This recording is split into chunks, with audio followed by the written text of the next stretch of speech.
welcome to episode 3 of my project to build the APC from the film Aliens. It's been a crazy few weeks since the last episode, with so much going on, but again I've got to thank you all so much for your support. My channel's hit a massive milestone as I've now reached 10,000 subscribers. It's been a lot of work, and it's great that you guys appreciate what I do. Thanks again. Outstanding. All we need is a deck of cards. Okay, here's where we're at with the APC from the last episode.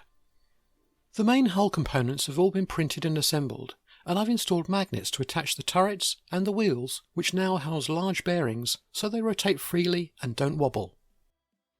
The interior parts were also designed and printed on my resin printer. There's a lot of these parts, and they all need removing from their supports and cleaning up. I'd best get on with it then. Fortunately, the supports break away cleanly from the parts, but they'll still have to be carefully finished with files to fit them to the hull and make them ready for paint. All the files for the APC will be available to purchase and download through my website once the build is complete. The test build stage is crucial to ensure all the parts fit together as they should, and you guys can build your APCs without any issues. So, if you fancy building your own APC, make sure you subscribe to my channel, because the release will be announced here first. Where the supports can't be removed by hand, I use a variety of tools. Cutters, scalpels and a pick are all really useful for getting the most stubborn supports free from the prints. I do have to be careful where there's fine detail, as this can be easily damaged if I get over-enthusiastic. When released, the files will be available supported or unsupported, to give you the option of scaling them to print the APC in any size you wish. These are the parts for the rear crew seating. They've all cleaned up well and allow for the restraints to be fitted separately. The left-hand set of seats has a cutout for the magnets that hold the turret. The magnet will be covered by the roof detail panel and will be invisible once the model has been completed. The central interior unit is the main focal point of the APC and looks really good. There's a lot going on here with the commander's console, seating, ceiling and guns. Most of this will be visible from the main crew entry door. The front section of the interior is a fair bit more complicated, but no less detailed. Here we have the gunner's seat and turret controls, as well as the driver's seat and main APC controls.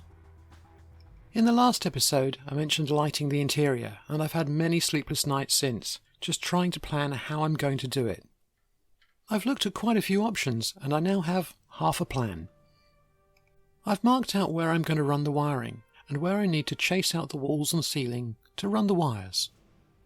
All the wiring will be concealed behind interior panels, so nothing will show. The final files will already have the wiring runs, so you won't have to go through the trauma I've been dealing with. With the wiring runs chased out, I can test fit the parts to the rear section of the interior. They are a tight fit. That's something I need to work on for the final set of files. All the interior parts will be painted separately before the final assembly of the APC. The floor simply fits to the hull, closing off this section of the model. The centre section fits in place really well, with minimal trimming. This will look amazing once painted and illuminated. Again, I've omitted the smaller detail parts here, just to show you the main test assembly process. The floor panel just fits into the hull. The front section has a lot more parts, but they all fit in place really well.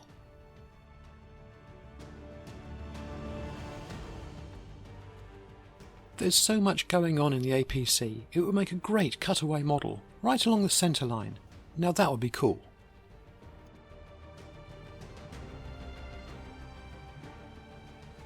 I've also redesigned and printed the external details to the hull. These are all from the resin printer and accurately match the real APC. The vulnerable front toe shackles I'll probably convert to metal castings later, so they aren't so easily damaged. I may also make up the rear ladder from brass rods soldered together, but for the moment the current prints are perfect. These prints will also be available supported or unsupported. The side grills also came out really well.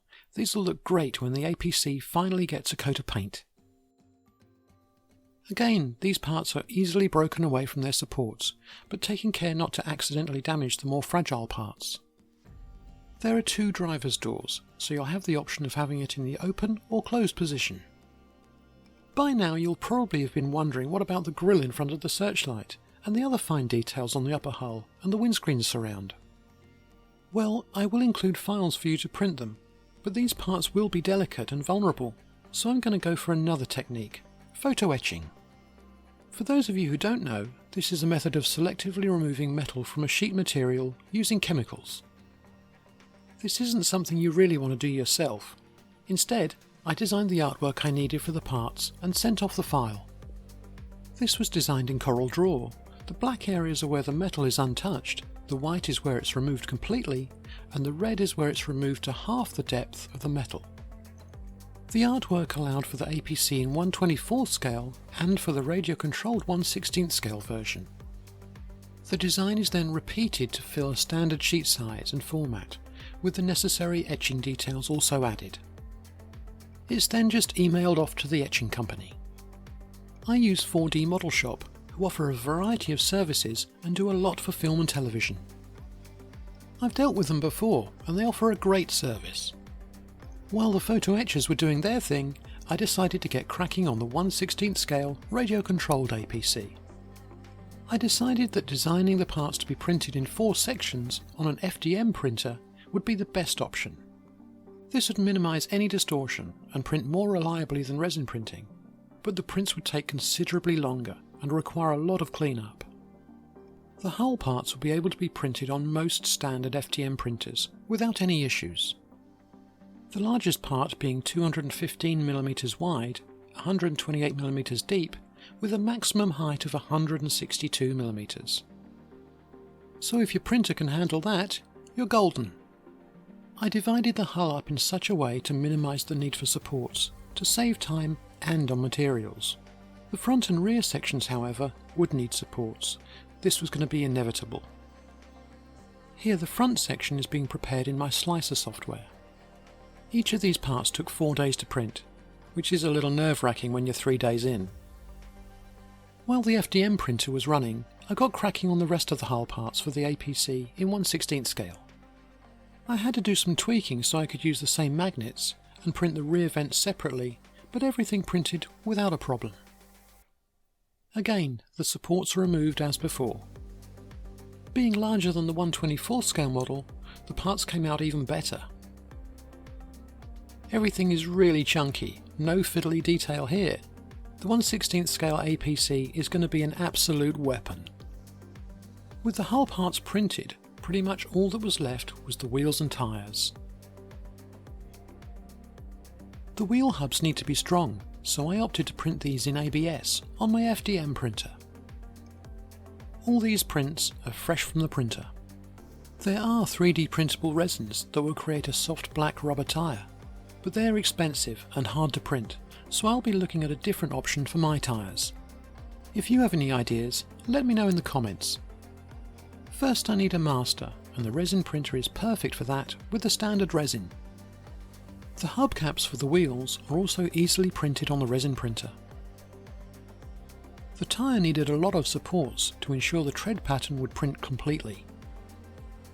These put up a fight to remove, but I won in the end. The cap was a lot easier, and to my relief it fitted to the tyre perfectly, even before any cleaning up. A few days later and the hull was fully printed. These are the parts as they came off the printer. I print in ABS for strength and durability. It's not too difficult as I have a DIY enclosure to keep the temperature stable. I still have to remove the support material from the end sections, but everything came out really well. There should be plenty of weight here, which will help give the APC a really purposeful stance when driving. I should easily be able to add lights to the front and rear as well. The same day the photo etching was delivered. It's always well packed from 4D Model Shop. I do have to be a little careful unpacking so I don't accidentally bend one of the parts.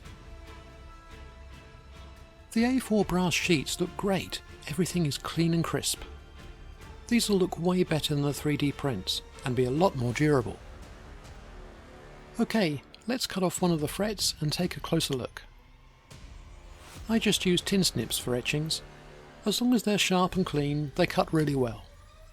The tabs trim off neatly and leave me with a final etching. Once the build is complete, you'll be able to buy the etchings separately, just as the canopy for Slave 1 is available through my website. The parts are easily snipped off from the main frame, taking care not to accidentally cut through the finer parts.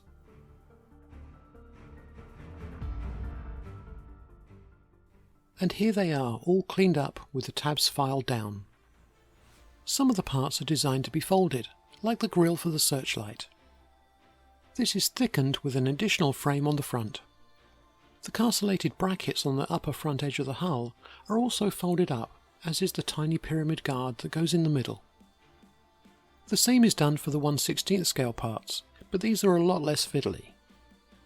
I stiffened the folds to the searchlight grills with a touch of solder on the inside, and superglued on the front frames. The castellated parts had 0.8mm brass rods soldered to them, to provide a decent fixing point to the main hull. The rail to the crew door was filed off when I was assembling the main hull parts, so I made a replacement from some square section brass with some 0.8mm pins soldered in. The brackets were just cut from styrene strip and glued in place. A friend of mine from the North Devon Model Society is really good at moulding and casting resin parts. He kindly cast some rear lights for me in 1/24 and 1/16 scale. A couple had minor air bubbles, but I just filled them with superglue and then filed them back. And here it is, the 1/24 scale APC with all the external details added. Now it's really looking the part.